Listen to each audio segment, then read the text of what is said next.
Hei kaikille, mä oon Katja Puolakka ja mä toimin Barral Instituutin Finlandin maajohtajana. Ja tänään mulla on haastateltavana Kåre Nielsen Tanskasta. Hän on tanskalainen osteopaatti ja fysioterapeutti. Kåre toimii myös Barral Instituutin kansainvälisenä opettajana. Ja tänään meidän aiheena on MASP-kurssi, ja se on Barral Instituutin Nivelalueiden manuaalisen käsittelyn kurssi. Sen kurssin aihealueena on ranka ja lantio. So, thank you, Kåre, for joining for this interview. Sure. Today our subject is the MASP class. So could you start with telling a little bit about the course, what's taught in there? Yes, the MASP class is the part of 3 classes that are called the new manual articular approach, which is a different way to look at how to work with joints. Not the traditional osteopathic or chiropractic way to manipulate or to mobilize, but more what is the health of the joint. So with the health of the joints, you think into what's the vascular component, what's the ligaments and the muscles, how are they doing, and how can you affect the joint, but maybe the neural tissue also. So it's coming a little bit more around the joint rather than it just being the joint surface itself. So in this class, we talk about the MASP class particularly. We talk about the pelvis and the lumbar spine, the thoracic spine, but also the ribs, and also way into the neck, into the cranial base almost. So it's coming around a lot of areas, but I find it very beneficial to my practice for sure. And who is it this class for, and what should the people know before they take the class? So it doesn't have a prerequisite other than the fact that you already have your basic education as a manual therapist that is from your country. So it could be a physio, chiro, or osteopath. It could be craniosacral therapy or something like this. So you have a bit foundation of understanding of anatomy and physiology. Of course, it's a good idea to study a little bit the topography of the pelvis, the lumbar spine, the ribs, and so on, the topic of the class.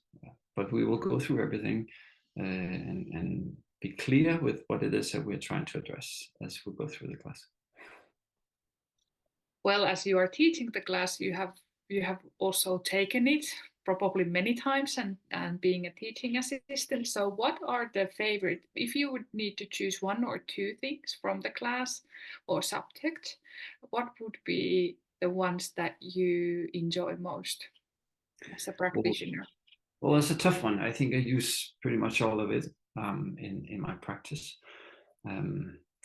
I think understanding the difference between the outer parts of the spine and coming into the disc was a big thing for me, and feeling the viscoelasticity of the disc and the comparison to what's the facet joint, for instance.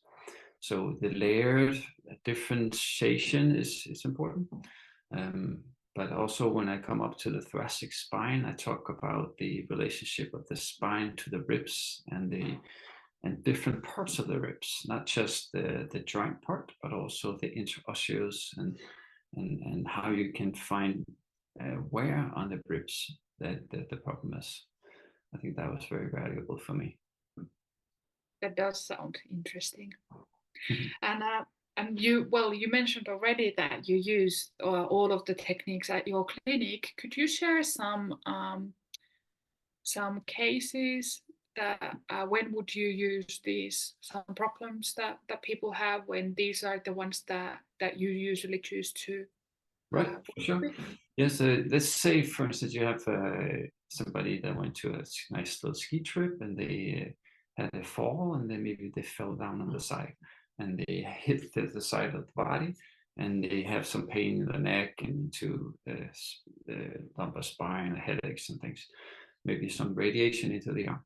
So you evaluate them with your normal way, with the general listening, local listening, mobility test, and you find that there's something on the side here, and you're on the rib cage, and then you differentiate with the ribs, and you find that it's in the lateral side of the ribs. So maybe you have some interosseous tension of the lateral side of the rib that will affect then the thoracic spine, but it will also affect the lining of the ribs, which is the pleura, that then attaches onto the cervicothoracic junction and need to have effect into the neck, which also then attaches down onto the diaphragm, which has the cruise down to the upper lumbar spine. So it gives a widespread reaction out into the system.